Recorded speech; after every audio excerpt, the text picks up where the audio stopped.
Hello friends, मैं जय आपका स्वागत करता हूं आपके अपने चैनल विशेष ज्ञान में। फ्रेंड्स, आज की इस वीडियो में मैं आपको कुछ हटकर बताऊंगा टैली में। तो प्लीज आपसे एक रिक्वेस्ट है कि इस वीडियो को आप लास्ट तक जरूर देखिएगा। अगर आप लास्ट तक इस वीडियो को नहीं देखेंगे तो हो सकता है आप कोई इंपॉर्टेंट नॉलेज स्किप कर दें। ठीक है, तो देखिए फ्रेंड्स, आज जो मैं आपको बताने जा रहा हूँ, मैं आपको आज ये बताऊंगा कि जब आप परचेज करते हैं तो परचेज करने के दौरान आपको कई सारे चार्जेस बियर करने पड़ते हैं, जैसे कि ट्रांसपोर्ट चार्जेस, फ्राइट, या इसके अलावा आपको जो आप अनलोडिंग करवाते हैं अपने गुड्स को अपने गोडाउन पर, ये सारी चार्जेस जिसे हम वेजेस कहते हैं, ये सारी चार्जेस आपको पे करनी पड़ती है। तो अगर मैं आपसे पूछूं कि ये सारी जो चार्जेस आप पे करते हैं, अगर आपको टैली में ये सारी चार्जेस जो आपने पे की अगर आपको अपने स्टॉक की वैल्यू में ऐड करनी हो तो आप कैसे करेंगे? तो आप में से कई लोग बोलेंगे ये बहुत ही सिंपल है, हम कर लेंगे। तो मैं आपको बता दूं कि आप में से जो लोग भी ये सोच रहे हैं कि बहुत सिंपल है, तो आपको एक क्लियरिटी देना चाहता हूं मैं कि जो भी चार्जेस आज तक आपने ऐड की है वो क्या है कि आपको जो आपका परचेज इनवॉइस है, जो आपको आपके सप्लायर ने बिल दिया है, उस पर वो सारी चीजें ऐड होती थी। यानी आपका सप्लायर आपसे वो सारी चार्जेस ले लेता था। तो वो सारी चीजें तो आप इजिली ऐड कर सकते हैं अपने स्टॉक के अंदर। और इसके ऊपर ऑलरेडी मेरी वीडियो है जिसकी लिंक भी आपको इस वीडियो के डिस्क्रिप्शन बॉक्स में मिल जाएगी। लेकिन आज की मेरी इस वीडियो का मुद्दा ये नहीं है। आज मैं आपको ये बताऊंगा कि मानकर चलिए ए एक सप्लायर है और आप बी एक रिसिपिएंट है जो गुड्स मंगवा रहा है ए से, ठीक है, और बीच में सी है जो कि एक ट्रांसपोर्टर है। तो अब क्या है कि ए जो आपको गुड्स भेज रहा है वो सी के थ्रू भेज रहा है जो कि ट्रांसपोर्टर है। तो क्या है कि ए जो है वो सी को पेमेंट नहीं कर रहा है और ना ही वो अपने बिल में जो चार्जेस है वो सारी ऐड कर रहा है, वो सिर्फ अपने गुड्स की वैल्यू ऐड कर रहा है ए अपने बिल में। अब क्या है, जो सी है ट्रांसपोर्ट, जो आपको माल ला कर दे रहा है, उसे जो ट्रांसपोर्ट चार्जेस की पेमेंट करनी है वो आपको करनी है, यानी बी को करनी है। बी सी को पेमेंट करेगा। तो इस केस में क्या है कि आपका जो बिल है जो आपको आपके सप्लायर के द्वारा दिया गया है उसमें कोई भी चार्जेस ऐड नहीं है, ना ही कोई पैकिंग चार्ज ऐड है, ना ही कोई ट्रांसपोर्ट चार्ज ऐड है। तो इस केस में आप तो इजिली कर लेते, अगर वो बिल में ऐड रहता तो इस केस में आप इजिली टैली में इसकी एंट्री कर लेते, अपने स्टॉक के अंदर इस एक्सपेंस की वैल्यू को ऐड कर लेते। लेकिन जब आपके जो सप्लायर हैं दोनों अलग हो जाते हैं, एक सप्लायर है जो आपको गुड्स दे रहा है, दूसरा जो कि ट्रांसपोर्ट है वो भी एक सप्लायर है, वो आपको सर्विस दे रहा है। तो इस केस में दोनों सप्लायर अलग है। तो इस केस में अगर आपको वो जो ट्रांसपोर्ट चार्जेस आप पे करेंगे उसकी वैल्यू को आपको अगर अपने स्टॉक की वैल्यू में ऐड करना हो तो आप कैसे करेंगे, आज की इस वीडियो में मैं आपको यही बताऊंगा। और यहां पर मैं इसके 3 प्रोसेस बताऊंगा, जो भी आपको सही लगे आप अपने लिए यूज कर सकते हैं। और फ्रेंड्स, मैं यहां पर 2 प्रोसेस का यूज करूंगा एक्सपेंस की वैल्यू को स्टॉक की वैल्यू में ऐड करने के लिए। पहला प्रोसेस एप्रोप्रिएट बाय वैल्यू, दूसरा प्रोसेस एप्रोप्रिएट बाय क्वांटिटी, यानी क्वांटिटी और वैल्यू के हिसाब से हम अपने एक्सपेंस की वैल्यू को अपने स्टॉक की वैल्यू में यानी क्लोजिंग स्टॉक की वैल्यू में ऐड करेंगे। तो देखिए फ्रेंड्स, ये तो हम आगे समझेंगे। सबसे पहले मैं आपका बेसिक कॉन्सेप्ट क्लियर करना चाहता हूं। आप में से कई लोग ये सोच रहे होंगे कि हम आखिर अपने एक्सपेंस की वैल्यू को अपने स्टॉक यानी क्लोजिंग स्टॉक की वैल्यू में क्यों ऐड करें, क्यों ऐड करना है, ये अब हम समझेंगे। तो देखिए, जैसे मैंने ये परचेज की एंट्री कर रखी है, आप देख सकते हैं यहां पर इंक्लूसिव ऑफ जीएसटी मेरे जो माल की वैल्यू है वो है 10,25,000 रुपए। यानी इतने रुपए का मैंने माल मंगाया है, जिसमें मैंने जीन्स मंगाई है 1,000 पीस और मैंने पैंट मंगवाई है 1,000 पीस। तो यहां पर हम एक काम करते हैं, हम इसकी क्वांटिटी को अलग अलग कर देते हैं और रेट भी अलग कर देते हैं। सेम भी रह सकता है फ्रेंड्स, उसमें कोई दिक्कत नहीं है। मैं आपको ज्यादा से ज्यादा क्लियरिटी देने के लिए ऐसा कर रहा हूं, ताकि आपको ज्यादा से ज्यादा अच्छी क्लियरिटी मिल सके।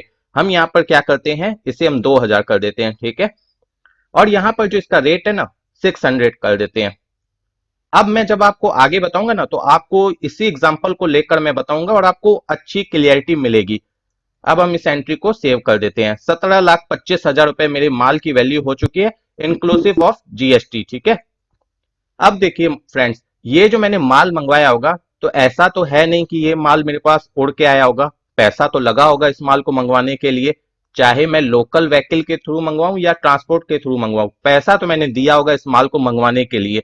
अब अगर मैंने 17,25,000 का माल मंगवाया है तो भाड़ा भी मेरा अच्छा खासा लगा होगा, 50,000 लाख रुपए तक मेरा भाड़ा लग गया होगा। तो फ्रेंड्स हम यहाँ पर एक अनुमानित फिगर ले रहे हैं कि इस माल को मंगाने के एवज में हमने 50,000 रुपए की ट्रांसपोर्ट चार्जेस पे की है, यानी भाड़ा पे किया है, ठीक है।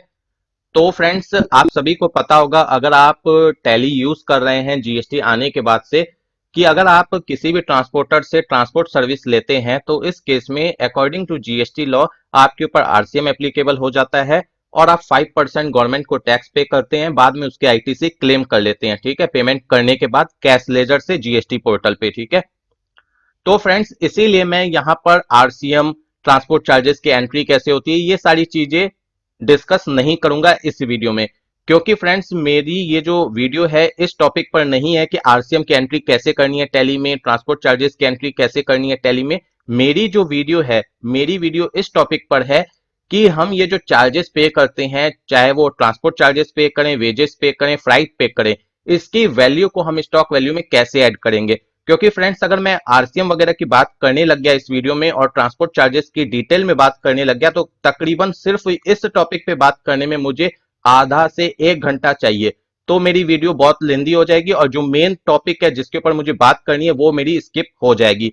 और इसके अलावा मैं आपको बता दूं कि अगर आपको ये सारी चीजें समझनी है कि ट्रांसपोर्ट चार्जेस के ऊपर आरसीएम कैसे एप्लीकेबल होता है या इसकी एंट्री कैसे होती है, तो इसके लिए आप मेरी जो प्रीवियस वीडियोस है जो मैंने अपलोड कर रखी है उसे आप रेफर कर सकते हैं, उनकी लिंक्स आपको इस वीडियो के डिस्क्रिप्शन बॉक्स में मिल जाएगी। तो देखिए फ्रेंड्स, जैसा कि आप सभी को पता होगा कि जब आप ट्रांसपोर्ट सर्विस लेते हैं ट्रांसपोर्टर से तो उसकी एंट्री आप टैली में करते हैं, उसकी एंट्री आप 3 लेजर में से किसी में भी कर सकते हैं, सॉरी 3 लेजर में बोल रहा हूँ, 3 वाउचर में से किसी में भी कर सकते हैं। पहला परचेज वाउचर में हम लोग नॉर्मली करते हैं, इसके अलावा कुछ लोग जर्नल वाउचर में करते हैं यही एंट्री, कुछ लोग पेमेंट वाउचर में करते हैं। वो कब करते हैं, जब वो हैंड टू हैंड पेमेंट कर देते हैं ट्रांसपोर्टर को। लेकिन जो नॉर्मली है वो हम परचेज वाउचर में या जर्नल वाउचर में ट्रांसपोर्ट सर्विसेज की एंट्री करते हैं। तो जैसे कि मैंने ये परचेज वाउचर में की है तो ये एंट्री मैंने की है अकाउंटिंग इनवॉइस मोड में, आइटम इनवॉइस मोड में नहीं की है। यहां पर आप देख सकते हैं क्वांटिटी का कॉलम नहीं है इस वाउचर में, ठीक है। यहां पर मैंने ये जो सर्विस ली है जेएमडी ट्रांसपोर्ट से ली है जो कि अदर स्टेट का है, अनरजिस्टर्ड है। और यहाँ पर ये जो ट्रांसपोर्ट आरसीएम का लेजर है आप सभी को पता होगा कैसे बनाना है, मैं ये डिस्कस नहीं करूंगा इस वीडियो में। 50,000 रुपए की वैल्यू पे की है। तो अब देखिए फ्रेंड्स, इस माल को मंगवाने के एवज में मुझे 50,000 रुपए की ट्रांसपोर्ट चार्जेस पे करनी पड़ गई। तो अगर मैं इस वैल्यू को ऐड नहीं करूंगा अपने स्टॉक की वैल्यू में तो क्या होगा वो आप एक बार देख लीजिए, तब आपको जब मैं दिखाऊंगा कि ऐड करने से क्या होता है तब आपको अच्छे से समझ में आएगा। पहले आपको ये तो समझ में आना चाहिए नहीं ऐड करेंगे तो क्या होगा। प्रॉफिट एंड लॉस में आप देखिए, यहां पर आप देख सकते हैं मैंने परचेस की है कितने की, 17 लाख की। आप सोच रहे होंगे 17 लाख की तो नहीं, 17,25,000 की है। तो जो 25,000 रुपए हैं वो मेरी आईजीएसटी है, ठीक है, वो मेरा टैक्स है। वो आपको यहां पर रिफ्लेक्ट नहीं होगा, वो बैलेंस शीट में रिफ्लेक्ट होगा। कहां रिफ्लेक्ट होगा, बैलेंस शीट में, यहां पर रिफ्लेक्ट नहीं होगा, ठीक है। क्योंकि फ्रेंड्स यहां पर जो हम ये अकाउंटिंग कर रहे हैं हम उन लोगों के लिए कर रहे हैं जो लोग जीएसटी में नॉर्मल टैक्सेबल पर्सन यानी रेगुलर डीलर की तरह रजिस्टर होते हैं। इसलिए यहां पर आपको ट्रेडिंग अकाउंट में जो टैक्स हमने पे की है वो आपको रिफ्लेक्ट नहीं हो रही है, वो आपको बैलेंस शीट में ड्यूटीज एंड टैक्सेस के अंदर रिफ्लेक्ट होगी। लेकिन अगर हम यहां पर कंपोजिट डीलर के लिए यही एंट्री कर रहे होते तो सारी चीजें सेम होती, बस टैक्स का अमाउंट आपको ट्रेडिंग अकाउंट में ही रिफ्लेक्ट होता बैलेंस शीट के जगह पर, ठीक है। अब देखिए फ्रेंड्स, यहां पर मैंने एक गलती कर दी, जब मैंने ये एंट्री की थी ना तो यहां पर ये जो टैक्स है मेरी कम कैलकुलेट हुई थी, 25,000 कैलकुलेट हुई थी, जबकि यहां पर 85,000 रुपए से कैलकुलेट होना था 5% जीएसटी के अकॉर्डिंग, ठीक है। तो वो मैंने ठीक कर लिया है। तो मेरा जो टोटल वैल्यू हो गया इनवॉइस का वो 17,85,000 हो गया, ठीक है। अब देखिए यहां पर ट्रांसपोर्ट चार्जेस मैंने 50,000 रुपए पे किए जो कि डायरेक्ट एक्सपेंस में आपको रिफ्लेक्ट हो रही है ट्रेडिंग अकाउंट में। तो यहां पर फ्रेंड्स आप एक चीज गौर कर रहे होंगे कि यहां पर हमें क्रेडिट साइड में ट्रेडिंग अकाउंट में ग्रॉस लॉस रिफ्लेक्ट हो रहा है 50,000 रुपए का, यानी जितना हमने ट्रांसपोर्ट चार्जेस पे किए उतना ही हमें यहां पर लॉस भी रिफ्लेक्ट हो रहा है। ऐसा क्यों हो रहा है, जबकि हमने अभी तक कोई सेल नहीं की है कि हमने कम रेट में माल सेल कर दिया है तो चलो हमें लॉस हो रहा है, या हमने कोई इनडायरेक्ट एक्सपेंस किया तो चलो लॉस हो रहा है। हमने तो सिर्फ माल मंगाया और माल के ऊपर जो हमें भाड़ा लगा वो हमने पे किया और हमें ट्रेडिंग अकाउंट में लॉस रिफ्लेक्ट होने लग गई। तो देखिए फ्रेंड्स, ऐसा क्यों हो रहा है? क्योंकि देखिए यहां पर क्लोजिंग स्टॉक जो है ना, इसमें आपको वही वैल्यू आ रही है जो आपके परचेज में वैल्यू आ रही है, यानी 17 लाख रुपए आ रही है। लेकिन आपका यहां पर ये जो क्लोजिंग स्टॉक है, इसमें आपकी 17,50,000 की वैल्यू आनी चाहिए थी। तभी आपको यहां पर ना तो ग्रॉस लॉस रिफ्लेक्ट होता, ना ग्रॉस प्रॉफिट रिफ्लेक्ट होता। क्योंकि फ्रेंड्स, जब आप माल मंगवाते हैं या माल को मैन्युफैक्चर करते हैं, उसके ऊपर जो भी एक्सपेंस होता है वो आपका स्टॉक की वैल्यू में ऐड होना चाहिए। अदरवाइज ट्रेडिंग अकाउंट में आपको वो हमेशा लॉस के रूप में दिखेगा, जो भी आपने एक्सपेंस पे किया है, चाहे माल को मंगवाने के दौरान, चाहे माल को मैन्युफैक्चरिंग करने के दौरान। ठीक है, तो देखिए फ्रेंड्स, यहां पर ये जो मेरी वैल्यू है 50,000 की, ये मेरी वैल्यू इसके अंदर ऐड होनी चाहिए। 17 लाख जो आपको रिफ्लेक्ट हो रही है क्लोजिंग स्टॉक, इसकी वैल्यू 17,50,000 रुपए होनी चाहिए। ठीक है, अगर ऐसा नहीं होता है तो आपने कई लोगों के बिजनेस में ऐसा देखा होगा, जिनके बिजनेस में जब वो माल मंगवाते हैं तो वहां पर उन्हें माल मंगवाने के दौरान उन्हें ज्यादा एक्सपेंस पे करना पड़ता है। जैसे अगर मैं बात करूं सैनिटरी लाइन की, तो वहां पर क्या होता है कि जब आप एक टाइल्स वगैरह की जो ट्रक मंगवाते हैं, तो माल की वैल्यू मेरे हिसाब से ज्यादा नहीं होती है, 4 से 5 लाख रुपए की होती है वैल्यू। और वहां पर भाड़ा जो है आपको 80,000 से लाख रुपए तक पे करना पड़ता है, ट्रांसपोर्ट चार्जेस। तो उस केस में फ्रेंड्स क्या होता है कि आपने माल मंगवा लिया, ट्रांसपोर्ट चार्जेस भी पे कर दी, लेकिन आपकी सेल कम है। तो उस केस में क्या होता है कि जब आप पूरे फाइनेंशियल ईयर की जब आप अकाउंटिंग को कंप्लीट करते हैं 31 मार्च को, तो वहां पर आपको आपकी टैली में लॉस रिफ्लेक्ट होता है, नेट लॉस रिफ्लेक्ट होगा, ग्रॉस लॉस रिफ्लेक्ट होगा। जबकि ऐसा नहीं होना चाहिए। आप जो बिजनेस कर रहे हैं, आपके बिजनेस में लॉस रिफ्लेक्ट नहीं होना चाहिए, क्योंकि फ्रेंड्स ये जेन्युइन लॉस नहीं है, ये आपकी गलती के कारण लॉस रिफ्लेक्ट हो रही है। क्योंकि इनकम टैक्स लॉ भी ये मानता है कि जो भी आप परचेस करते हैं या जो भी मैन्युफैक्चर करते हैं और उसके ऊपर जो भी एक्सपेंस होता है वो आपके स्टॉक की वैल्यू में ऐड होना चाहिए, आपकी क्लोजिंग स्टॉक की वैल्यू में ऐड होना चाहिए। तभी ना आपको लैंडिंग प्राइस पता चलेगी कि आपका जो माल है उसकी लैंडिंग वैल्यू क्या है, आपको कितने में वो माल पड़ा। ठीक है, तभी आपको पता चलेगी जब आप ऐड करेंगे। अगर ऐड ही नहीं करेंगे तो आपको पता कैसे चलेगी? ठीक है, तो देखिए फ्रेंड्स, अगर आप इस वैल्यू को ऐड नहीं करते हैं अपने क्लोजिंग स्टॉक की वैल्यू में, तो आपको लॉस आएगा। जैसा कि मैंने बताया, अगर आपकी परचेज ज्यादा है, भाड़ा आपको ज्यादा लगता है, सेल उस अनुपात में नहीं है, तो आपको हमेशा लॉस आएगा। तो उस केस में क्या है कि आपको पता होगा कि अगर आपकी टर्नओवर 1 करोड़ से कम है तो आपके लिए ऑडिट कराना सीए से मैंडेटरी नहीं होता है इनकम टैक्स में। लेकिन अगर आपको लॉस आ रहा है तो इस केस में आपके लिए ऑडिट कराना मैंडेटरी हो जाता है, भले आपकी टर्नओवर 1 करोड़ से कम ही क्यों ना हो। ठीक है, क्योंकि आपको नॉर्मली 8 या 6% तो आपको गवर्नमेंट को अपनी प्रॉफिट दिखानी ही पड़ती है बिजनेस के केस में।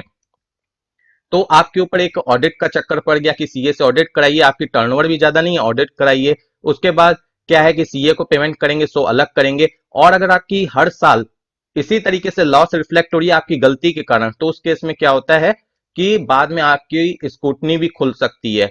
इनकम टैक्स डिपार्टमेंट आपके यहाँ पर आपके बिजनेस प्रीमाइसिस पे आके आपकी सारी जो अकाउंटिंग है उससे, आपका जो स्टॉक वगैरह उसे चेक कर सकता है कि आप जो लॉस दिखा रहे हैं वाकई लॉस हो रहा है कि आप टैक्स को बचाने के लिए लॉस दिखा रहे हैं। ठीक है, तो ये सारी अगर गलती से बचना चाहते हैं तो मैं तो यही कहूंगा कि आपका अगर आप परचेजिंग करते हैं या मैन्युफैक्चरिंग करते हैं और उसके ऊपर जो भी एक्सपेंस आपका आता है उसे आप अपनी क्लोजिंग स्टॉक की वैल्यू में ऐड कर लें। अब देखिए फ्रेंड्स, कई बिजनेस ऐसे होते हैं जिसमें क्या है कि माल की वैल्यू तो अच्छी खासी होती है, लेकिन उनका माल अल्टर नहीं होता। अल्टर नहीं होता है मतलब कि अगर एक कार्टून है तो उनके एक कार्टून की वैल्यू 1 लाख 2 लाख रुपए होती है। तो उस केस में क्या है कि अगर आप ट्रांसपोर्ट में माल बुक करेंगे तो 500 1000 रुपए की वैल्यू आती है। तो बहुत से लोग ये छोटी मोटी जो अमाउंट आती है इसे ऐड नहीं करते हैं अपनी स्टॉक की वैल्यू में। ठीक है, तो चलिए उस केस में चल जाता है। लेकिन जो माल अल्टर होते हैं, ट्रक्स वगैरह में आते हैं, माल की वैल्यू भी कम होती है लेकिन जो भाड़ा है वो ज्यादा पड़ जाता है उसके ऊपर। तो उस केस में क्या है कि आपको अपनी वैल्यू जो है वो क्लोजिंग स्टॉक की वैल्यू में ऐड करनी चाहिए।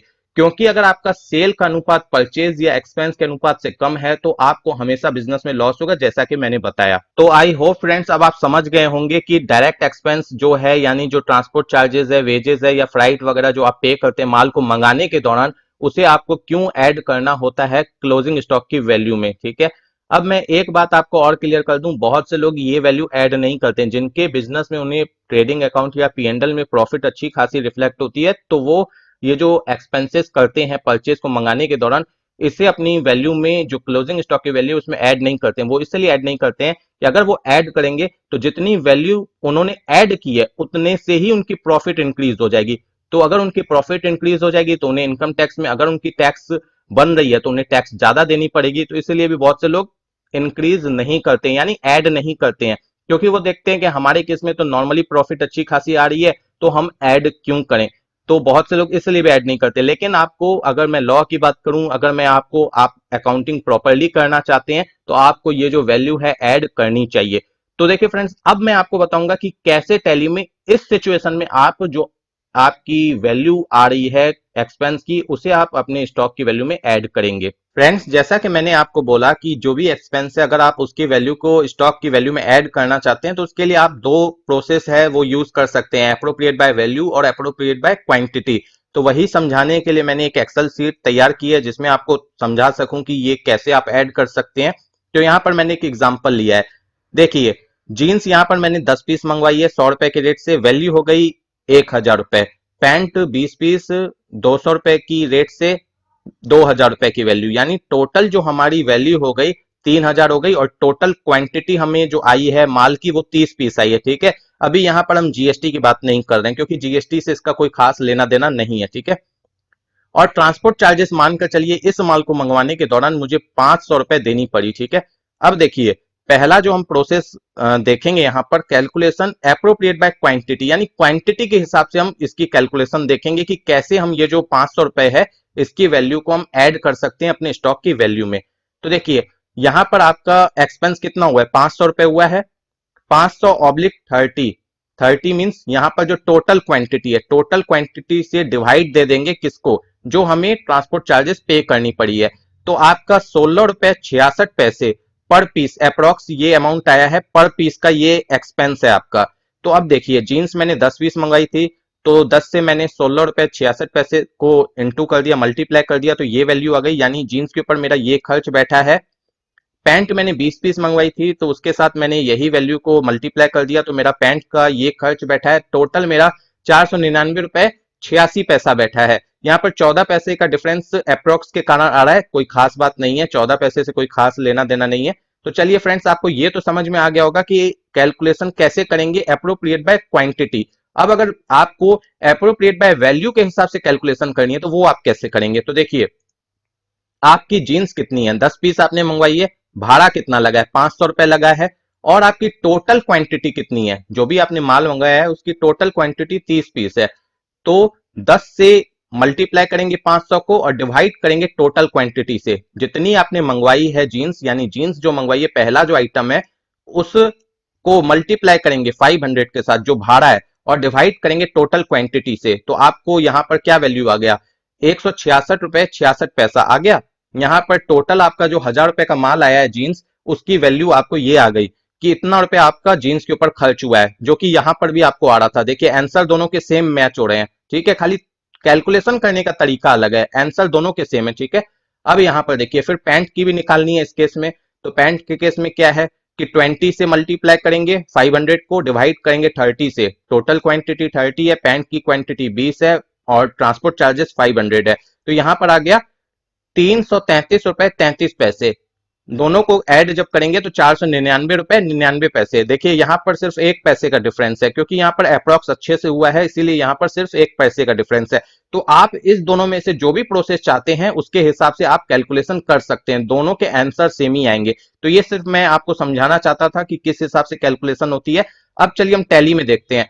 तो देखिए फ्रेंड्स, अगर आपका यही चीज, यानी जो आपकी भाड़ा आपको जो भी लगा है, अगर आपको आपके बिल में ऐड होके आता है, यानी आपका सप्लायर बियर करता और बाद में आपसे बिल में वो चीज डिमांड कर लेता जो भी भाड़ा उसने पे किया है, तो उस केस में बहुत इजी एंट्री हो जाती। लेकिन यहां पर क्या है कि आपके सप्लायर ने कोई भाड़ा आपसे नहीं मांगा है, आपने अलग से पे किया है, और ट्रांसपोर्ट को आपने खुद से पे किया, तो इस केस में इसकी एंट्री वैसे नहीं होगी। अब मैं यहां पर आपको 3 प्रोसेस बताऊंगा इस एंट्री को करने के लिए, आपको जो अच्छा लगे आप उसके हिसाब से एंट्री कर सकते हैं। तो फ्रेंड्स, सबसे पहले हम पहले प्रोसेस की बात कर लेते हैं। हम यहां पर आ जाते हैं अकाउंटिंग इन्फो में, लेजर्स में, अल्टर में। ठीक है, यहां पर जो हमने ट्रांसपोर्ट चार्जेस का लेजर बनाया था ना, ट्रांसपोर्ट आरसीएम करके, यही वाले की एंट्री की थी मैंने।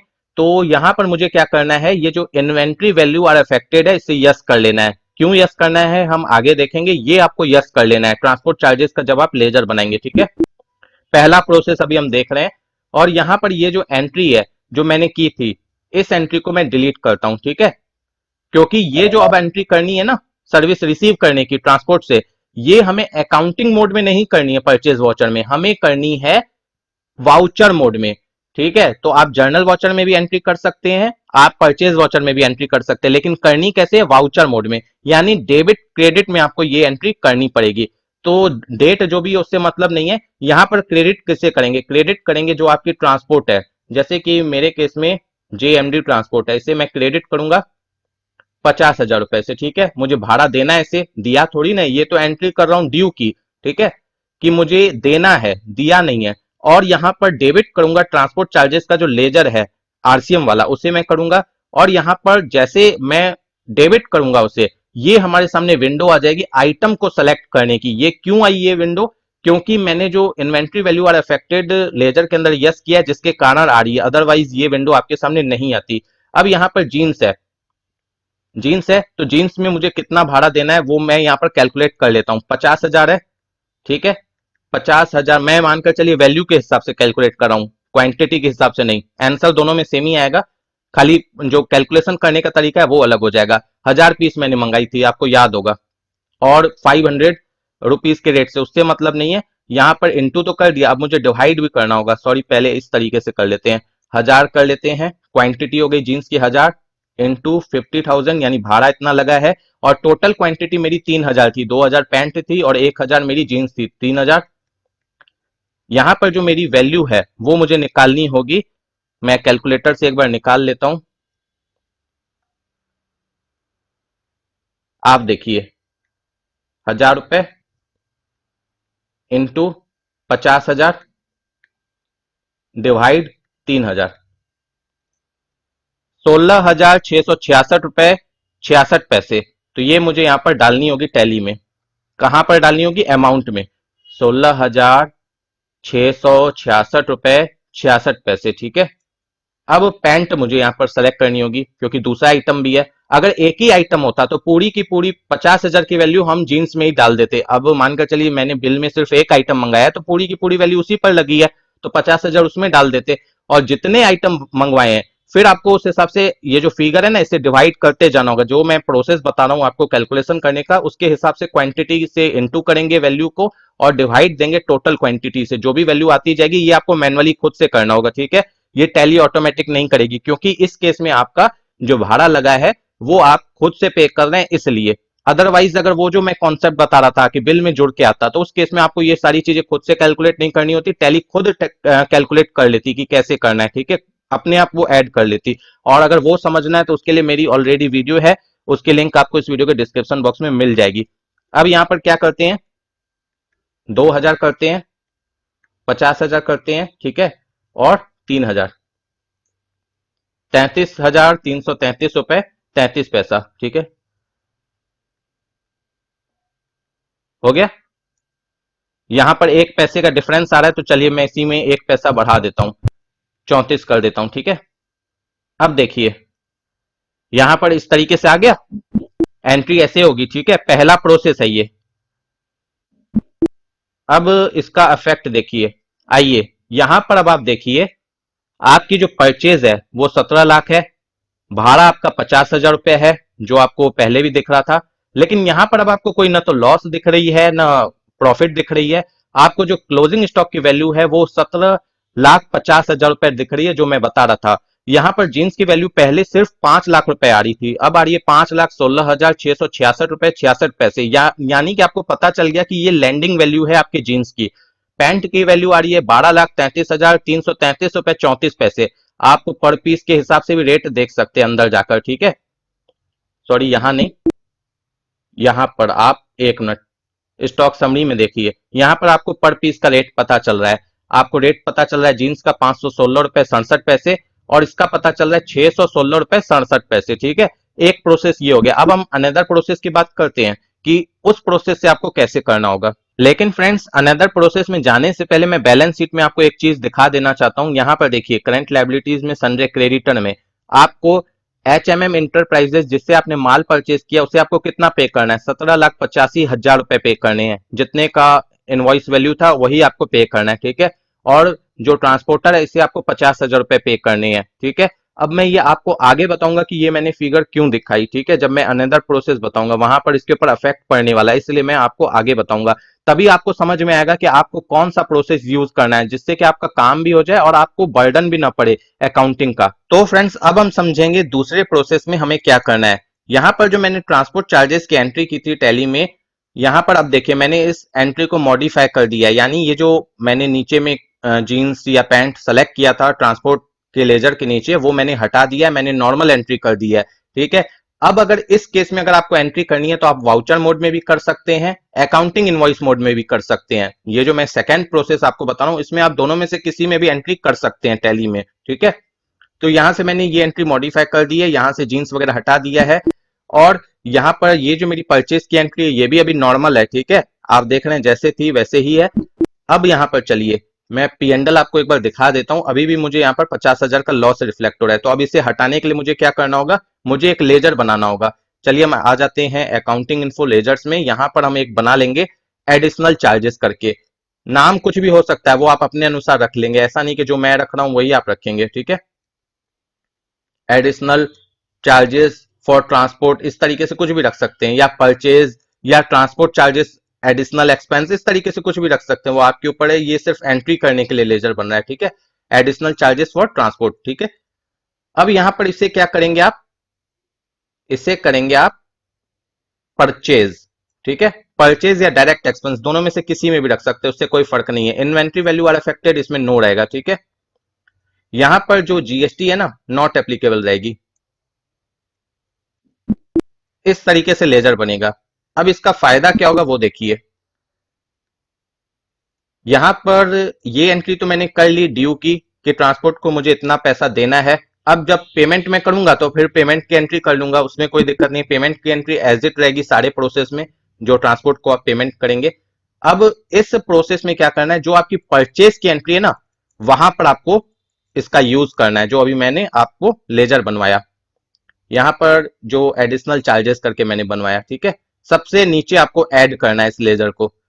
और यहां पर लेजर में मुझे एक मॉडिफिकेशन करनी होगी, क्या करनी है वो आप एक बार देख लीजिए। यहां पर मुझे क्या करना है, F12 कॉन्फ़िग में जाकर एक ऑप्शन को एक्टिवेट करना है।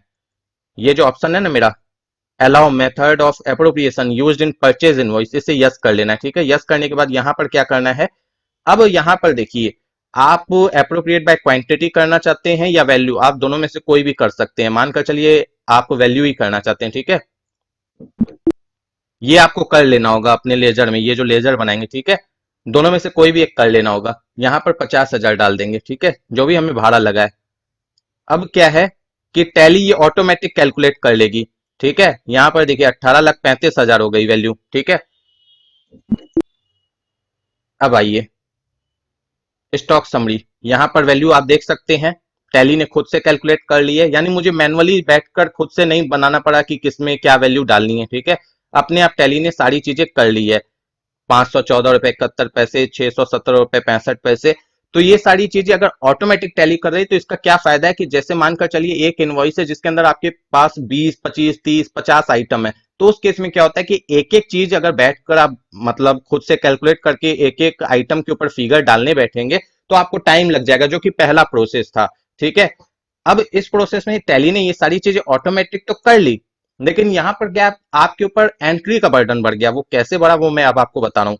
यहां पर आपकी परचेज भी 17,50,000 रुपए हो गई है, तो अब आपको इसे 17 लाख करना है, क्योंकि परचेज आपकी 17 ही लाख है, 50,000 आपकी परचेज नहीं है, उसे आपको परचेज के अंदर से हटाना है। इस प्रोसेस में आपका वो भी ऐड हो चुका है।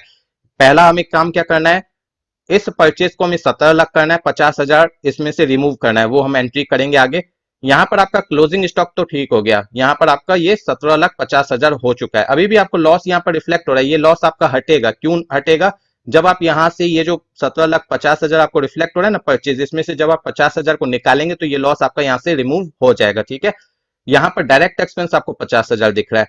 अब इसके बाद क्या है कि अगर आप बैलेंस शीट में आइए, तो जो पहला केस था उसमें क्या था कि आपका ये जो जीएमडी है ये 50,000 दिख रहा था, लेकिन यहां पर एचएमएम इंटरप्राइजेज जो है आपको 17,85,000 दिख रहा था, जबकि यहां पर अब 18,35,000 दिख रहा है। 50,000 इसमें से भी हमें निकालना है, तो इसके लिए हमें दो एंट्री करनी होगी। एक 50,000 हमें इससे निकालना है, पार्टी से, एक 50,000 हमें परचेज से निकालना है। तो इसके लिए हमें जर्नल वॉचर में 2 एंट्रीज करनी होगी।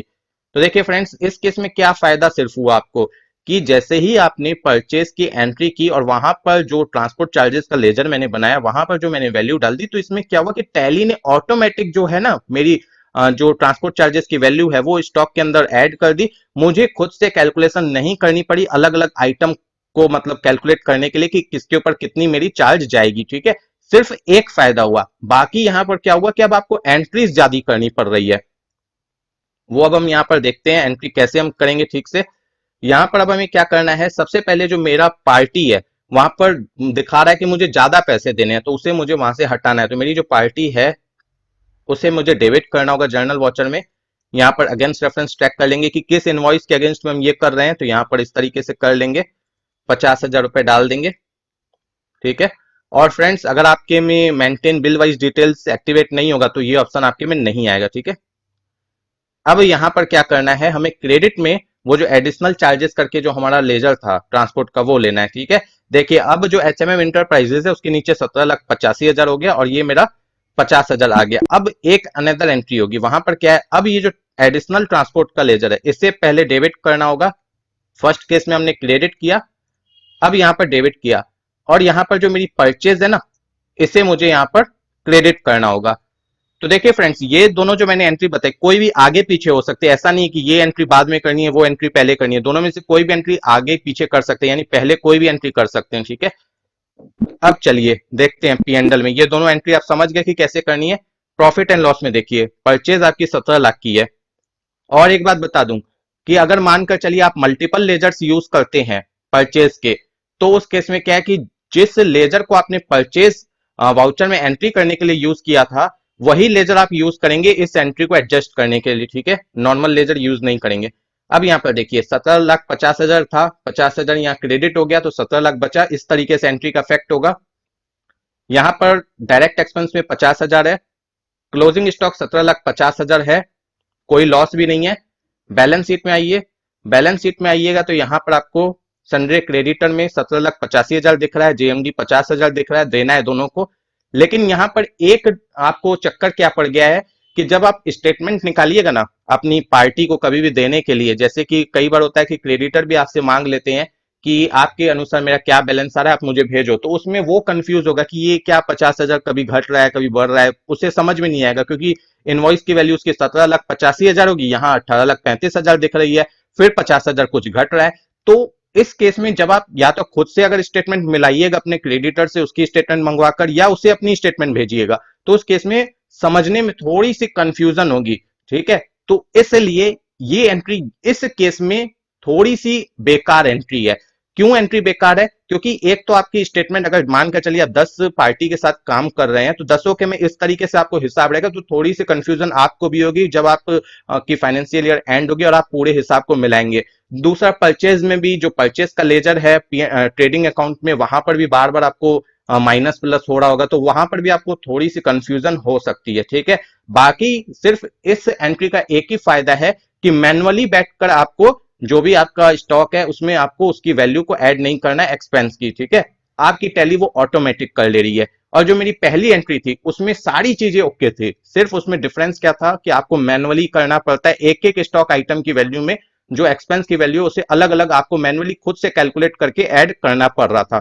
बाकी सबसे बेस्ट एंट्री मेरे हिसाब से पहली वाली थी। अब मैं तीसरी एंट्री बताऊंगा आपको। फ्रेंड्स अब हम तीसरे प्रोसेस को समझेंगे। ठीक है, यहाँ पर देखिए आपकी जो परचेज की एंट्री है वो नॉर्मल होगी जैसे कि नॉर्मली आप करते हैं। यहाँ से मैंने वो जो चार्जेस ऐड की थी वो रिमूव कर दी है, जो सेकंड प्रोसेस में मैंने ऐड की थी वो रिमूव हो चुकी है। ठीक है, ट्रांसपोर्ट चार्जेस की भी जो एंट्री आप नॉर्मली करते हैं वैसे ही करेंगे जैसे कि आप देख भी सकते हैं स्क्रीन पर। ठीक है, सिर्फ आपको एक एंट्री एडिशनल करनी पड़ेगी जर्नल वॉचर में, परचेज को डेबिट करना होगा और परचेज को ही क्रेडिट करना होगा, जितनी आपको भाड़ा लगा है उतने अमाउंट से। ठीक है, सिर्फ आपको करना क्या होगा कि जब आप परचेज को डेबिट करेंगे ना तो आपके सामने वो जो लिस्ट ओपन होती है जिसके अंदर आप आइटम सेलेक्ट करते हैं, वहां पर आपका जो भी आइटम होगा इनवॉइस में, जिस इनवॉइस के अगेंस्ट में आप ये भाड़ा एडजस्ट कर रहे हैं, भाड़े को मतलब ऐड करना चाहते हैं जिस स्टॉक के अंदर, तो जितना भी आइटम होगा उसके अंदर वो सारे आइटम को सेलेक्ट करते जाना है और मैनुअली उसकी कैलकुलेशन कर लेनी है आइटम वाइज और उसके हिसाब से जो अमाउंट है वो डालते जाना है। जैसे कि मैंने फर्स्ट केस में बताया था वैसे ही करना है यहाँ पर भी। सिर्फ आपको इस प्रोसेस के अंदर क्या है कि एक एडिशनल एंट्री आपको करनी पड़ रही है जर्नल वॉचर में। और यहाँ पर जो क्रेडिट करेंगे ना, क्रेडिट में आपको यहाँ पर ये जो विंडो ओपन हो रही है, जो कि आपको डेबिट में भी ओपन होगी। डेबिट में आइटम सेलेक्ट करना है, वैल्यू डालनी है, लेकिन क्रेडिट जब आप लेजर सेलेक्ट करेंगे परचेज का, वहां पर अगर आपकी ये विंडो ओपन होगी तो यहाँ पर कुछ भी सेलेक्ट नहीं करना है, ठीक है। अब देखिए इस एंट्री को करने से क्या होगा, प्रॉफिट एंड लॉस में देखेंगे तो परचेज 17 लाख, एक्सपेंस 50,000 जैसे था, ट्रांसपोर्ट चार्जेस, क्लोजिंग स्टॉक 17,50,000, ठीक है, कोई लॉस भी नहीं है। स्टॉक समरी देखेंगे तो यहाँ पर आपको वैल्यू ऐड हो चुकी है इसके अंदर, यहाँ पर टोटल वैल्यू 17,50,000 ही आ रही है स्टॉक की। बैलेंस शीट अगर हम चेक करेंगे तो यहाँ पर देखिए करंट लाइबिलिटीज के अंदर पार्टी भी ओके है, ट्रांसपोर्ट भी ओके है, ठीक है। तो देखिए फ्रेंड्स, सबसे बेस्ट मेरे हिसाब से जो एंट्री है वो फर्स्ट वाली है, ठीक है, क्योंकि उसके अंदर जो आप एंट्रीज करते हैं उसी हिसाब से एंट्री करनी है। सिर्फ आपको क्या करना है, जो ट्रांसपोर्ट चार्जेस की एंट्री करनी है वहां पर सिर्फ आपको आइटम को सेलेक्ट करके वैल्यू अपने से मैनुअली निकाल कर डालते जाना है, ठीक है। उसके बाद जो अगर प्रोसेस की बात कीजिएगा कि फर्स्ट प्रोसेस के बाद कौन सा प्रोसेस अच्छा है, तो तीसरा प्रोसेस जो अभी मैंने दिखाया ये प्रोसेस अच्छा है। सेकेंड प्रोसेस सबसे अच्छा होता, क्योंकि वहां पर क्या है कि आपको मैनुअली सारी चीजें नहीं करनी पड़ती है, लेकिन वहां पर दिक्कत एक चीज है कि आपका जो पार्टी है ना, जो पार्टी है उसका जो अकाउंट है वो खराब हो जाता है। यानी अगर मानकर चलिए साल भर में आपने एक पार्टी से 10 बार माल मंगवाया है, तो 10 बार वो जो आप ट्रांसपोर्ट की चार्जेस ऐड करेंगे फिर घटाएंगे, वो आपको उसमें देखेगी। उसी तरीके से जितनी पार्टी होगी सबके साथ आपको वही दिखेगा। तो वो चीज सिर्फ सेकंड प्रोसेस में खराब है, बाकी सारी चीजें सेकंड प्रोसेस में ठीक है। लेकिन अगर आप मुझसे पूछिएगा कि सबसे बेस्ट प्रोसेस क्या है ये एंट्रीज को करने का, तो मेरे हिसाब से सबसे बेस्ट प्रोसेस और जिसमें आपकी अकाउंटिंग भी खराब नहीं होगी, वहां पर आपके लिए पहला प्रोसेस ही सबसे अच्छा रहेगा। सिर्फ थोड़ी सी मेहनत है कि आपको आइटम वाइज अपना जो उसके ऊपर एक्सपेंस हुआ है वो निकालना है, फिर एंट्री करनी होगी। तो फ्रेंड्स, आई होप कि आपको ये वीडियो अच्छे से समझ में आई होगी। मैंने जो आपको समझाने की कोशिश की, अगर वीडियो अच्छी लगी है तो प्लीज वीडियो को लाइक कीजिएगा। अगर आपने अभी तक मेरे चैनल को सब्सक्राइब नहीं किया तो प्लीज सब्सक्राइब भी कीजिएगा, और हो सके तो इसे अपने फ्रेंड्स के साथ जरूर शेयर कीजिएगा। Thank you friends for watching my video.